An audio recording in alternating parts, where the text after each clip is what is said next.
¿qué formación académica y capacitación adicional ha recibido para desempeñar su labor como orientador educativo?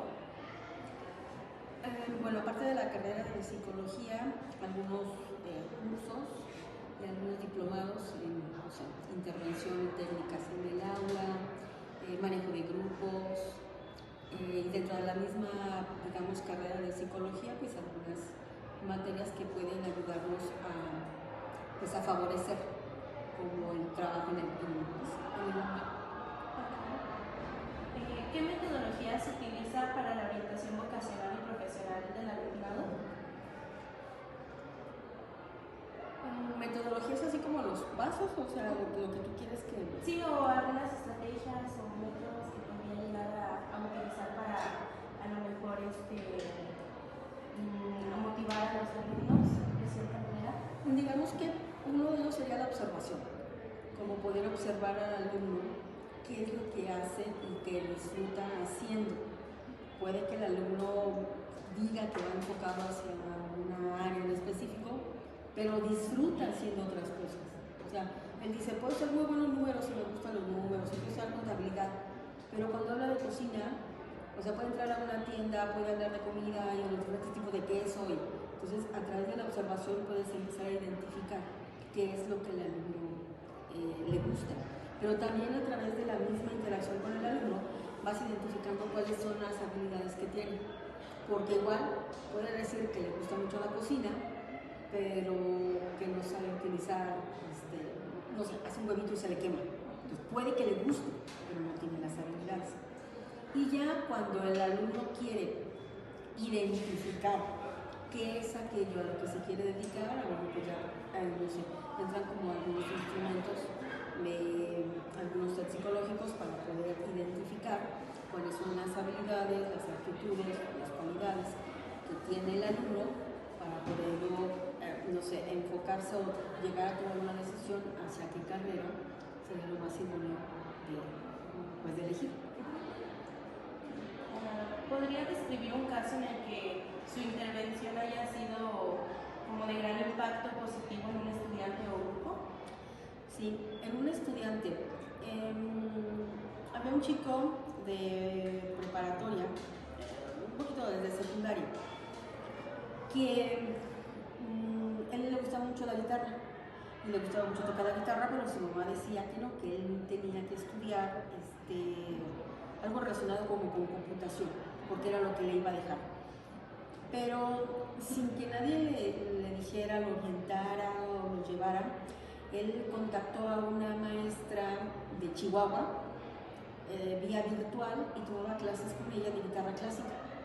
Y él de manera autodidacta empezó aparte de la guitarra, empezó a tocar violín. Y no me acuerdo, hay otro como instrumento que se llama vihuela, que utilizan los mariachis, pero por su cuenta. Entonces fue entre lo que él quería y lo que la mamá o lo que la familia quería. Y entonces fue empezar a identificar cuáles eran las habilidades, las aptitudes que podía tener este estudiante y de alguna manera, aunque era menor de edad, sí como informar de estos resultados a la familia, pues para que el chico pudiera realmente seguir lo que quería, que era estudiar música. Él quería estudiar música, pero sobre todo música clásica. Entonces ya había checado, gracias también a la maestra, cuáles eran las mejores escuelas de música. Aquí en León, que así como tal no había, pero que sí había, en Chihuahua había una, y que en la Ciudad de México, bueno, pues había otras tantas. Entonces fue, digamos, favorable que él pudiera darse cuenta de que efectivamente la música no era un hobby, como pudiera pensarse en un momento, de que es joven y quiere quedar bien con la novia y por eso quiere tocar guitarra. No, en realidad era algo que le apasionaba porque podía, no sé, pasarse horas, literalmente horas, ensayando o aprendiendo y el tiempo se le iba súper rápido. ¿Cómo trabaja en conjunto con otros departamentos o servicios de apoyo dentro del centro educativo? Pues es que a veces, digamos como que los organismos que están encargados en conjunto de la orientación, a veces lo hace más como por la demanda, por llenar grupos, por llenar carreras, que realmente por mostrar o por identificar la vocación del alumno. Y que a veces, a nivel licenciatura, me he encontrado con personas en las carreras en donde no es lo suyo, pero no puedes decirle al alumno, oye, pues cámbiate de carrera, y a lo mejor eso implica cambiarte de universidad. Busca por otros lados aquello que te guste, porque la propia institución educativa se molesta y se enoja. Tú no puedes decir eso. Ya entró a pedagogía, que se quede en pedagogía. Entró a psicología, que se quede en psicología, aunque no sea lo suyo. Y entonces, como se supondría que todos deberíamos de ir mirando hacia el mismo objetivo, que es que el alumno, que el estudiante pueda elegir una carrera, porque es a lo que se va a dedicar el resto de su vida. Y que estamos hablando de que la carrera se escoge a los 18 años, que es cuando sale de prepa, cuando la corteza cerebral no está todavía madura, y por lo tanto la toma de decisiones no es tan apta como para tomar una decisión así, y entramos nosotros a ayudarle a tomar esa decisión, pero a veces esto no sucede así. ¿Qué aspectos del sistema educativo cree que debería cambiarse para mejorar la orientación educativa? Uno, quitarle las etiquetas a las carreras y a las materias. Yo me he encontrado con muchos chicos, o sea, muchos alumnos que entran a psicología porque no hay matemáticas. Y eso es una gran mentira. Porque las matemáticas son feas, las matemáticas son malas, y porque las matemáticas, ¿para qué nos sirven? Nunca las vamos a ocupar. Y eso también es una gran mentira. No le ponemos atención a materias como física, química, a menos de que vayan a estudiar eso, a biología, a historia, qué aburrido, por Dios, o sea, historia aburrido, matemáticas difícil. Entonces, ¿qué tendríamos que hacer? Quitarle esas etiquetas y entonces mostrarle al alumno que todo lo que vamos aprendiendo es necesario en la vida, todo, absolutamente todo. Que no lo ocupemos de manera directa es una cosa, pero lo ocupamos todo el tiempo, todo el tiempo. Entonces, quitarle esas etiquetas de ¿y esto para qué decir? ¿Para qué estudio geografía? Que nunca voy a viajar. ¿O para qué estudio esto? Si no me va a servir. Y ahora, desafortunadamente, el gobierno actual, el saliente y en donde quitaron las matemáticas por no ser necesario, y le están quitando como la parte analítica y científica a la educación, vamos a tener alumnos que van a pensar. Porque las matemáticas eso es lo que nos permite poder tener un pensamiento analítico, sistemático, organizado, coherente, fluido. Y si le quitamos eso, no hay cosa. ¿Cómo es un día típico en un trabajo como orientador educativo?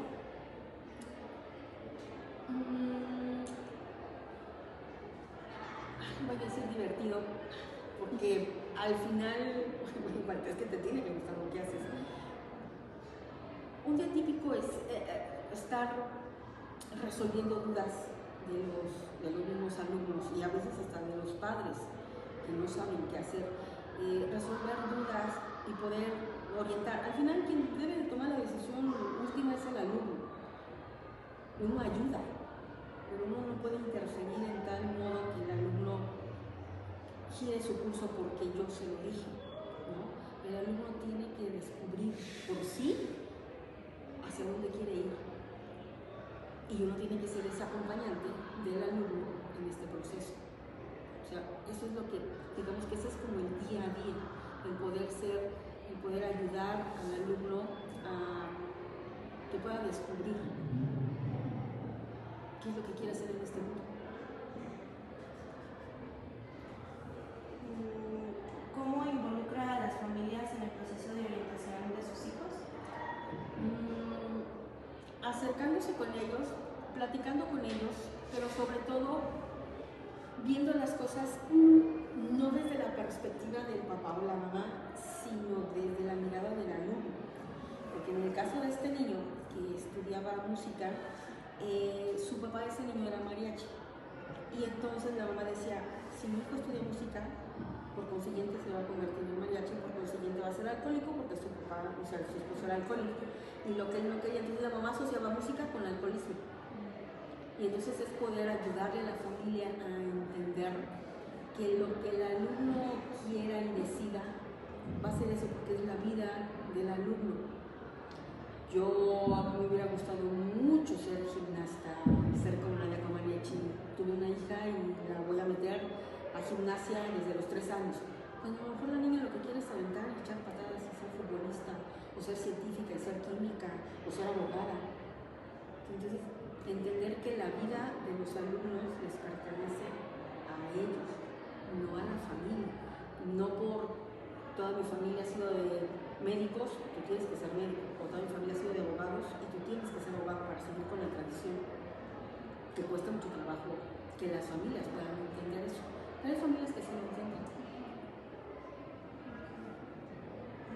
¿Cómo cree que la inteligencia artificial y otras tecnologías pueden influir en la orientación educativa en el futuro? Pues es que al final la inteligencia artificial no toca como las fibras sensibles de la persona. Y entonces la inteligencia artificial pues de alguna manera puede tal vez mostrarle un panorama no erróneo, pero a lo mejor sí distante de lo que el propio alumno va viviendo. Porque solo el alumno sabe en qué medio, en qué contexto se va desenvolviendo. Y la inteligencia artificial pues hasta cierto punto está acotada. O sea, está acotada, ¿no? Y también es así que ya decíamos, nos vamos a quedar sin trabajo por la inteligencia artificial, y ahora la inteligencia artificial ya se quedó sin trabajo porque llegó otra inteligencia artificial a meterse. Entonces como esta parte muy mecanizada, que el alumno pueda creer que las cosas son así, pero que hay otras cosas que probablemente la propia inteligencia artificial no le permita al alumno como ver. ¿Cómo se mantiene actualizado en cuanto a nuevas metodologías y enfoques en la orientación educativa? Uno, dando clases, porque el contacto con los mismos alumnos te permite estar actualizado, porque cada generación viene diferente, renovada.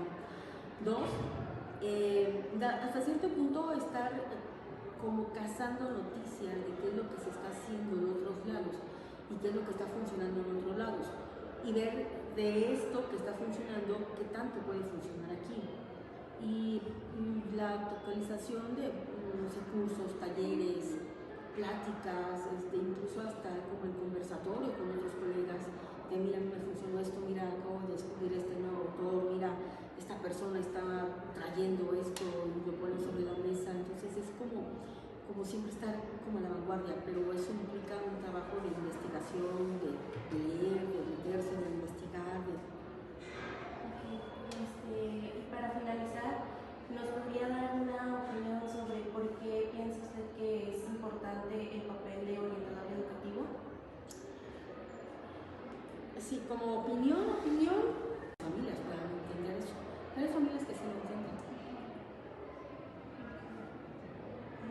¿Cómo cree que la inteligencia artificial y otras tecnologías pueden influir en la orientación educativa en el futuro?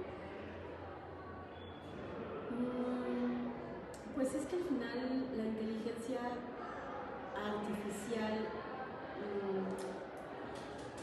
no toca como las fibras sensibles de la persona. Y entonces la inteligencia artificial pues de alguna manera puede tal vez mostrarle un panorama no erróneo, pero a lo mejor sí distante de lo que el propio alumno va viviendo. Porque solo el alumno sabe en qué medio, en qué contexto se va desenvolviendo. Y la inteligencia artificial pues hasta cierto punto está acotada. O sea, está acotada, ¿no? Y también es así que ya decíamos, nos vamos a quedar sin trabajo por la inteligencia artificial, y ahora la inteligencia artificial ya se quedó sin trabajo porque llegó otra inteligencia artificial a meterse. Entonces como esta parte muy mecanizada, que el alumno pueda creer que las cosas son así, pero que hay otras cosas que probablemente la propia inteligencia artificial no le permita al alumno como ver. ¿Cómo se mantiene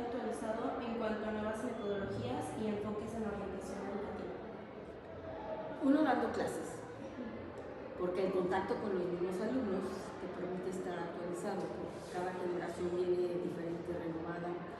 Dos, hasta cierto punto estar como cazando noticias de qué es lo que se está haciendo en otros lados y qué es lo que está funcionando en otros lados, y ver de esto que está funcionando qué tanto puede funcionar aquí.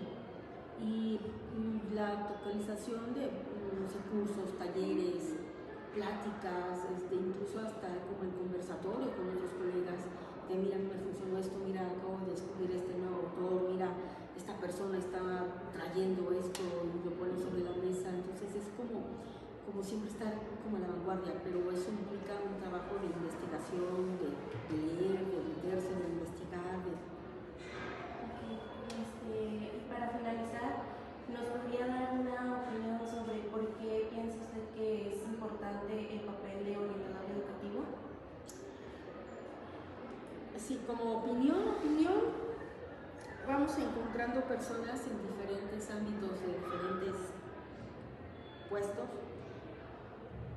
que están frustrados, y vemos gente que no quiso hacer lo que está haciendo porque nadie les ayudó. Pues es que hay gente que es que yo no sé qué estudiar, hay gente que quiere estudiar mecánica y quiere estudiar ontología al mismo tiempo, y el papel del orientador es ver por qué quiere estudiar mecánica y por qué quiere estudiar ontología, y encontrar como un punto donde ambas carreras puedan mirarse, y a lo mejor el alumno pueda decir, pues puedo estudiar esto. O sea, el orientador tiene que conocer más de lo que el propio alumno está teniendo como enfrente, y tiene que estar como muy metido y poder brindar opciones. Entonces, ¿por qué es importante el papel del orientador? Porque yo tuve el caso de una chica, una alumna, que dijo que se vino a inscribir porque a su papá le dijeron, o estudias o trabajas. Y ella dijo, voy a estudiar.